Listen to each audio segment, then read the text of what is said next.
와, XRP 시장에 진짜 정말 중요한 변화가 생겼습니다. 어쩌면 XRP의 역사를 바꿀 수도 있는 그런 사건인데요. 바로 XRP 현물 거래가 드디어 온체인에서 그것도 제대로 된 탈중앙 거래소에서 가능해졌다는 소식입니다. 네, 맞습니다. 한마디로 요약하면 XRP가 드디어 그 족쇄를 풀고 디파이라는 더 넓은 세상으로 나올 수 있는 첫 번째 문이 열렸다. 이렇게 볼 수 있겠네요. 첫 번째 문이요. 네. 플레이어 네트워크가 만든 FXRP라는 자산이 있거든요. 이게 하이퍼리퀴드라는 고성능 탈중앙 거래소에 상장되면서 벌어진 일이죠. 맞습니다. 그래서 오늘은 이 소식이 왜 그냥 코인 하나 더 상장했네 하고 넘어갈 일이 아닌지, 이게 XRP 생태계에 어떤 뭐랄까 지각 변동을 일으킬 수 있는지 그 핵심을 아주 깊고 재밌게 파헤쳐 보겠습니다. 일단 이 모든 이야기의 주인공인 FXRP가 대체 뭔지, 그리고 더 궁금한 건 왜 XRP는 그동안 이런 간단해 보이는 일조차 할 수 없었는지, 그 근본적인 배경부터 하나씩 풀어보죠. 좋습니다. 핵심은 갇혀있던 자산의 해방, 저는 이렇게 보고 있습니다. 오랫동안 디파이 생태계 밖에 머물러야 했던 XRP가 어떻게 그 벽을 넘게 되었는지 그 과정을 따라가 보면 앞으로의 가능성까지도 충분히 엿볼 수 있을 겁니다. 좋습니다. 그럼 이 모든 변화의 중심에 있는 FXRP, 이게 대체 무엇인지부터 좀 알아봐야겠네요. 그냥 우리가 알던 그 XRP랑은 다른 건가요? 정확히는 XRP를 다른 블록체인에서 쓸 수 있도록 일종의 포장을 한 토큰이라고 보시면 돼요. 이걸 보통 랩핑 토큰이라고 하죠. 아, 랩핑 토큰. 네, 항상 1개의 XRP가 1개의 FXRP 가치를 보증하는 그러니까 1대1 구조를 가지고 있고요. 제일 쉽게 말하면 XRP의 온체인 아바타다. 이렇게 생각하시면 이해가 빠를 겁니다. 온체인 아바타요? 재미있는 표현이네요. 네, 이 아바타를 통해서 원래는 갈 수 없었던 새로운 세상, 그러니까 다른 블록체인 생태계로 나아가는 거죠. 근데 잠깐만요. 랩핑 토큰이라는 개념 자체는 사실 뭐 세운 건 아니잖아요. 비트코인도 WBTC 같은 게 있고요. 근데 왜 유독 이 XRP의 랩핑 토큰 등장이 이렇게 큰 뉴스처럼 다뤄지는 걸까요? 솔직히 WBTC가 비트코인 생태계를 뭐 완전히 뒤집었다고 보긴 어려운데 FXRP는 뭔가 다를 거라고 보는 특별한 이유가 있나요? 와, 굉장히 좋은 질문입니다. 바로 그 지점이 이번 사건의 핵심인데요. 크게 두 가지가 다릅니다. 첫째는 이 FXRP를 만드는 방식이고요. 둘째는 그 FXRP가 도착한 장소입니다. 방식과 장소요? 네. 기술적으로 FXRP는 플레이어의 FSH라는 시스템을 통해 발행되는데요. 이 시스템의 핵심은 제3자를 믿을 필요 없이 완전히 탈중앙화된 방식으로 XRP 같은 외부 자산을 플레이어 네트워크로 안전하게 가져온다는 데 있어요. 신뢰할 수 있는 소수의 관리인에게 의존하는 일부 다른 랩핑 자산보다 훨씬 더 블록체인 정신에 가깝죠. 아, 그러니까 중앙화된 어떤 주체가 개입할 여지를 최소화해서 더 안전하고 투명하게 아바타를 만드는 기술이다, 이 말씀이시군요. 맞습니다. 그리고 여기에 레이어 제로의 OFT라는 기술을 더했어요. 이건 FXRP에게 일종의 만능 여건을 발급해 준 거라고 보시면 돼요. 만능 여건요? 네, 플레이어뿐 아니라 이더리움, 아비트럼 같은 다른 여러 체인으로 자유롭게 여행할 수 있게 된 거죠. 그러니까 그냥 복제 인간을 만드는 게 아니라 누가 중앙에서 통제하지 않아도 안전하게 만들고 심지어 전 세계 어디들 갈 수 있는 여건까지 쥐어준 셈입니다. 알겠습니다. 어떻게 만드느냐가 달랐다는 건 이제 이해가 됐습니다. 그럼 여기서 진짜 궁금한 점이 나오는데요.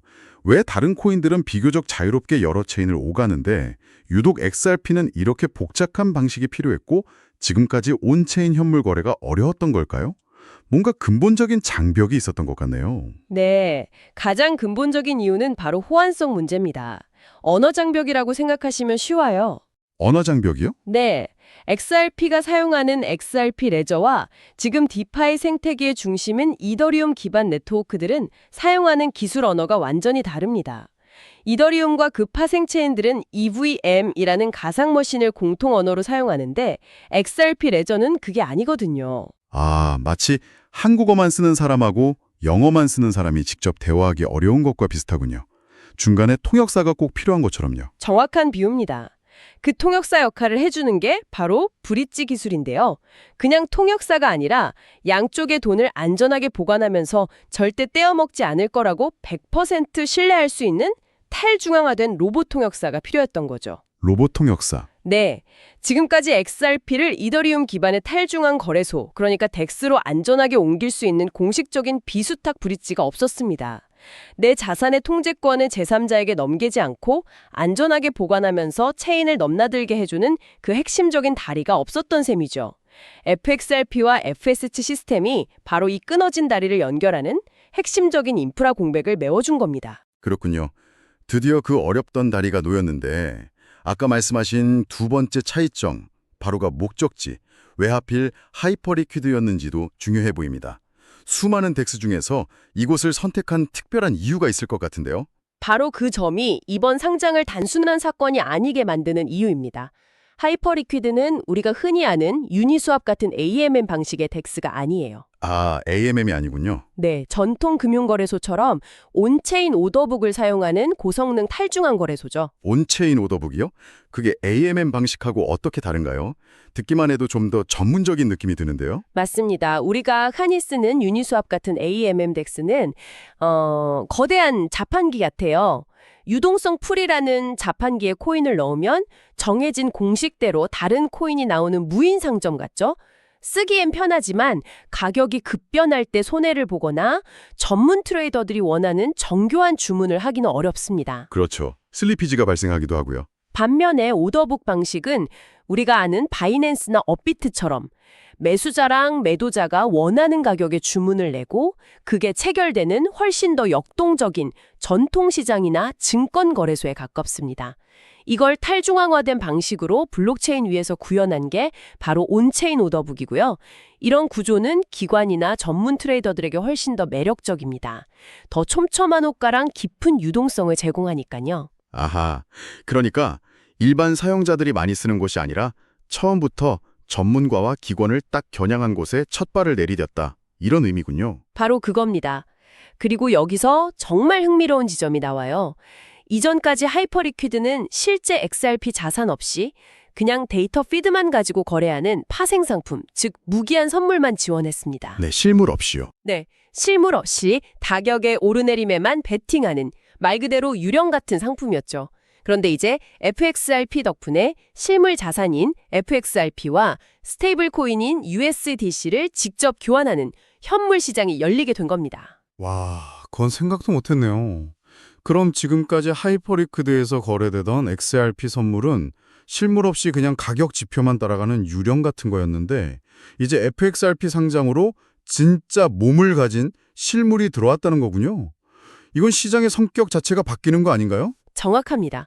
이건 단순한 거래 페어 추가가 아니라 파생상품만 있던 시장에 실물이 등장했다는 점에서 엄청난 상징성을 가집니다.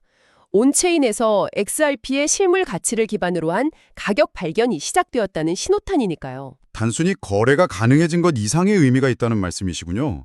그럼 이 FXRP가 또 어떤 가능성을 열어주나요? 거래소에서 사고 파는 것 말고 다른 역할도 할 수 있는 건가요? 물론입니다.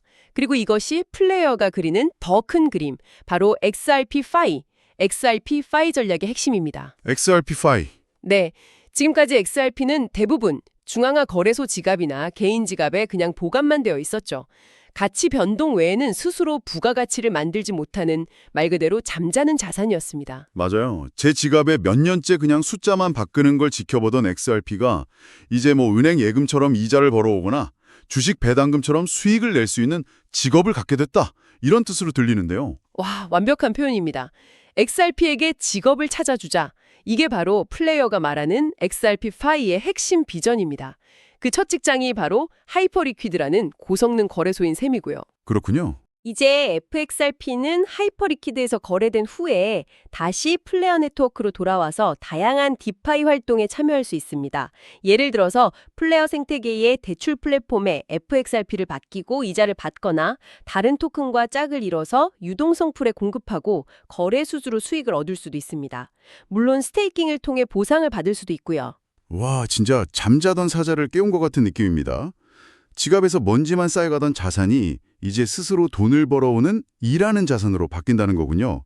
정말 흥미로운 변화네요. 네, 결론적으로 XRP가 드디어 스스로 가치를 창출하는 생산적인 자산으로 변모하는 첫 걸음을 뗀 것입니다. 같은 맥락에서 최근 등장한 STXRP, STXRP 같은 리퀴드 스테이킹 상품도 주목할 만해요. 이건 XRP를 스테이킹해서 보상을 받으면서도 그 증표로 STXRP라는 또 다른 토큰을 받아서 다른 디파이 활동에 또 쓸 수 있게 하는 말 그대로 자산의 효율을 극대화하는 방식이죠. FXRP가 바로 이런 서비스들의 중심 허브가 될 수 있습니다. 그렇군요. 앞으로 계획된 로드맵도 궁금한데요. 이 변화가 시장에 어떤 질문들을 던지고 있다고 보시나요? 로드맵상으로는 이 모든 과정이 훨씬 더 간편해질 겁니다. 지금은 FXRP를 FXRP로 바꾸고 그걸 또 하이퍼리퀴드로 보내는 과정이 다소 번거로울 수 있지만 앞으로는 원클릭 브릿지처럼 버튼 한 번으로 FXRP를 FXRP로 바꾸고 거래가 끝난 뒤에는 다시 XRP 레저로 직접 되돌리는 기능이 도입될 예정입니다. 사용성이 정말 중요하죠. 네, 사용성이야말로 대중화의 핵심이니까요. 이렇게 사용성이 개선되면 더 많은 유동성이 유입될 수 있겠죠. 다른 덱스나 디파이 프로토콜로의 확장도 당연히 기대해 볼 수 있고요. 사용성이 좋아진다는 건 반가운 소식이네요. 그렇다면 이게 시장 전체에 던지는 더 큰 질문은 무엇일까요? 이 변화는 시장에 아주 근본적인 질문 몇 가지를 던집니다. 첫째, XRP의 가격 발견 구조가 바뀔 수 있을까? 가격 발견 구조요? 네, 지금까지 XRP 가격은 바이낸스 같은 거대 중앙화 거래소에서 사실상 결정되었습니다. 그들의 오더북이고 시장이었죠. 그런데 이제 중앙화 거래소의 가격을 온체인이 따라가는 게 아니라 투명한 온체인 오더북에서 실물 기반의 거래가 활발해진다면 가격 결정의 중심이 온체인으로 이동하면서 새로운 균형을 찾을 가능성이 있습니다. 가격 결정의 주도권이 중앙화된 소수에서 탈중앙화된 다수에게로 넘어올 수도 있다는 말씀이시군요. 두 번째 질문은 뭔가요? 둘째, 기관이나 전문 트레이더들에게 이것이 어떤 새로운 기회를 의미할까 하는 점입니다. 기관들이 왜 그렇게 투명한 온체인 데이터를 선호할까요? 중앙화 거래소 데이터는 그들 내부 서버에만 기록되는 장부에 가깝지만 온체인 데이터는 누구나 검증할 수 있는 공공기록이기 때문입니다. 투명성 때문이군요. 그렇죠. 모든 거래 기록이 블록체인에 영원히 남는 이 현물 시장은 그들에게 새로운 차액 거래나 정교한 트레이딩 전략을 구사할 수 있는 최고의 놀이터가 될 수 있습니다. 그렇군요. 마지막으로 던지는 질문은 무엇인가요? 마지막 질문이 어쩌면 가장 중요할 수 있습니다. 온체인 현물이라는 이 상징성 자체가 시장 참여자들의 인식을 어떻게 바꿀 것인가 하는 점이죠. XRP는 디파이가 안 된다는 오랜 편견이 있었잖아요. 네, 늘 듣던 말이죠. 그런데 이번엔 뭐가 다르냐고요? 과거의 시도들은 기술적으로 불안전하거나 유동성이 부족한 곳에서의 작은 실험에 가까웠습니다. 하지만 이번에는 FXRP라는 견고한 기술을 바탕으로 하이퍼리퀴드라는 기관 수준의 거래소에서 시작됐다는 점에서 무게감이 다릅니다. 이 성공 사례가 다른 프로젝트들에게 XRP로도 이게 가능하구나 라는 인식을 심어주는 강력한 계기가 될 수 있다는 거죠. 정리하자면 FXRP의 등장은 단순한 기술적 해결을 넘어서 XRP가 드디어 디파이 생태계의 일원으로 본격적인 활동을 시작했다는 강력한 신호탄이군요. 마치 새로운 대륙으로 가는 항해를 시작한 것 같습니다. 맞습니다. 이 작은 변화가 가져올 거대한 나비 효과를 지켜보는 것이 앞으로의 관전 포인트가 될 겁니다. 그렇게 하면 마지막으로 이런 질문을 드리고 싶네요. 과연 이 FXRP는 일시적인 실험에 그칠까요? 아니면 XRP 활용의 새로운 표준이 될까요? 이 XRP 파이 생태계가 성공적으로 안착한다면 우리가 알던 XRP 시장은 완전히 다른 모습이 될 수도 있을 것 같은데요. 바로 그 지점이 앞으로 우리가 계속 주목해야 할 부분입니다. 기술적인 가능성이 실제 시장의 유동성과 수요로 이어지는지를 확인하는 것이 관건이겠죠. 만약 더 많은 유동성이 FXRP를 통해 온체인으로 유입되고 또 이를 활용한 혁신적인 디파이 상품들이 계속해서 성공한다면 이건 더 이상 실험이 아닌 새로운 표준이 될 겁니다. XRP가 단순히 결제 수단을 넘어서 가치를 저장하고 증식시키는 온체인 금융자산으로 재평가받는 시대가 열릴 수도 있습니다. 오늘 이야기가 여러분께 새로운 관점을 제공했기를 바랍니다. 시청해 주셔서 감사합니다.